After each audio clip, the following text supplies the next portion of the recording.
When I was in college in New York, I was surrounded by hip-hop. My neighbor was bumping it, my Uber driver was bumping it, all my friends were bumping it, and I was bumping it too. But there wasn't any music from people who looked like me. So whenever I wanted to bump some stuff from home, I would go tunnel vision on this YouTube channel called ZHONG.TV. They would post music videos, interviews, and documentaries of rappers in China. It was like a library of Chinese hip-hop before the world even knew what Chinese hip-hop was. And it was all thanks to this guy. What's up guys, this is 22K and I'm the founder of ZHONG.TV. ZHONG.TV is the #1 hip-hop platform outside of China. And we've been around since 2010, man. So this is our year number 9, which is crazy. I was born in Taiwan, but I never really lived there. When I was 1, I moved to Singapore. So I actually grew up in Singapore until I was 7. And then I immigrated to Canada, Vancouver, Canada, when I was 8 years old. I don't really even think I had a lot of friends, like up until I moved to Canada, you know? I was kind of like the quiet kid, always in the corner. And like a lot of young kids, 22K struggled to figure out what he wanted to do with his life. I always thought that I was gonna do something that was gonna affect somebody, like, you know, affect someone in the masses. Like when I was 15, 16, my family actually got into like a lawsuit. It was pretty detrimental, like in terms of how it affected my mom, my dad, and the whole family nucleus. It was like a 10-year thing. I didn't want to be home, you know. I'd just be out, like, because you know there'd be a lot of fights, there'd be a lot of, you know, the whole atmosphere, the whole vibe, the family vibe was pretty messed up during that time. So, you know, I kind of started hanging out with the wrong crowd during those years. This is my friend Larry. And that's Larry. Scary Harry Larry. Yeah, and then, you know, one thing led to another. And back then I was like a harsh raver, so I was partying a lot. And like back then, like in my 20s, 9 out of 10 times I would have been, all right, I'm there, you know. And then I'm like, okay, this is getting way too stressful, like in terms of, you know, my health and my mind. And in 2003, one of my best friends was killed. He was killed like outside of a club. Yeah, he got shot in the head. And yeah, like I kind of took his death pretty hard because I mean, I was only 23 at that time, so during that time, like 3 of my boys got shot too, like one through the head, one through the mouth, you know, so that could have been me. The crazy thing about that was that I still remember at my friend's funeral, right? I was the only one actually crying, and that kind of struck a chord with me, you know? Like after the wake, everybody's like, oh, what do you guys want to go eat? You know, like as if it was like no big deal. And I was like, and that kind of like made me be like, okay, this is kind of weird, you know, like this environment that I'm living in. So I just knew I had to leave, you know, like I moved to Shanghai without knowing anyone.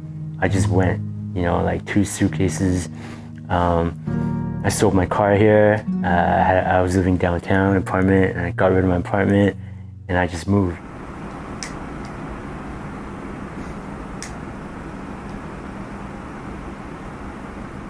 In Shanghai, 22K started making music videos for Chinese rappers. It combined his passion for film and his passion for hip-hop. I studied directing as well as new media back then. I mean, this is, you know, how you see in terms of ZHONG.TV, you know, like graphic design, video editing, you know, shooting videos. And then that was when I kind of decided to do something that was more fulfilling. After a couple of videos, I was like, man, I'm gonna create a brand, and I just want to do a platform. And so that's kind of how everything started. But I think at that time frame, when nobody even knew about Chinese hip hop, like the best thing you could do was just keep on pumping out content. Like content is key, you know, and content is king. So yeah, like no breakthroughs, just keep on putting out content. And then we ended up meeting people, like hitting people up like on Weibo back in the day, you know, and just wanted to like put in some work. It's like back then, the circle was so small that if you were doing hip hop, if you're doing something positive in the Chinese hip hop community, like everybody kind of just like, you know, comes together. 22K started building up ZHONGTV's reputation in China. He worked with members of Yingcang, considered the first hip-hop group in China, and C Block, a rap group from Changsha.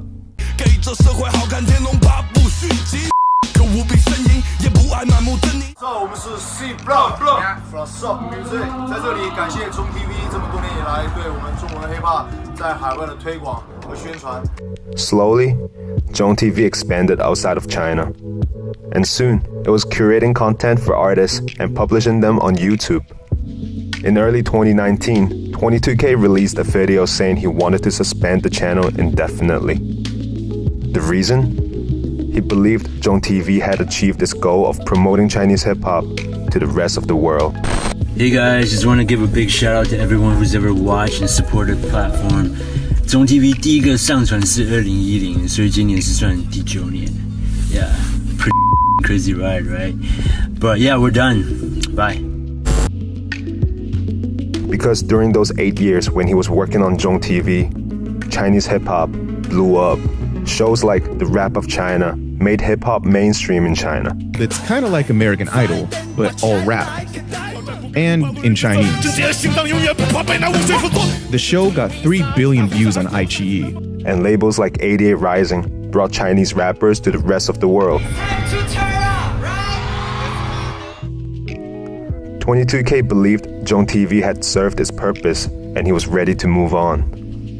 But right after he released his last video, he received messages from fans showing their love for ZHONGTV and hoping it would stay on. 有些那些评论真的被感动到，你知道吗？没有想到说有这个平台有那么大的影响力，然后我也想很多，看说怎么继续做ZHONGTV，然后怎么把ZHONGTV做越来越好。 We're about to launch like a multi-brand store. Want to get into events this year, bring like some Chinese artists over, do events, trying to build the scene up, right? Because even though Chinese hip-hop is big now, ZHONGTV was there before it blew up. I think part of what ZHONGTV represents, or even hip-hop culture represents, is the fact that, you know, you should always be doing something that you're passionate about. Because I was here for there was a Higher Brothers show. Oh yeah, that was a huge show. Yeah, so then I guess that railing would be gone. Like, hip-hop has always been something that was me. You know, I started to listen to hip-hop like when I was like 13, 12. Like Crisscross was what got me. And then I was dancing, I was b-boying. It's always been part of my personality.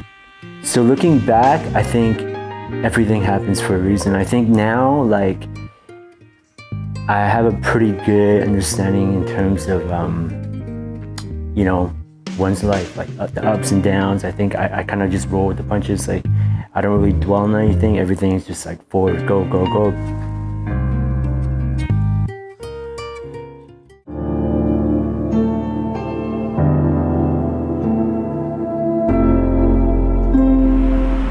Where did the nickname 22K come from? Man, I thought I talked about this. How do I get my name from? So, Remember? Yeah. I think so.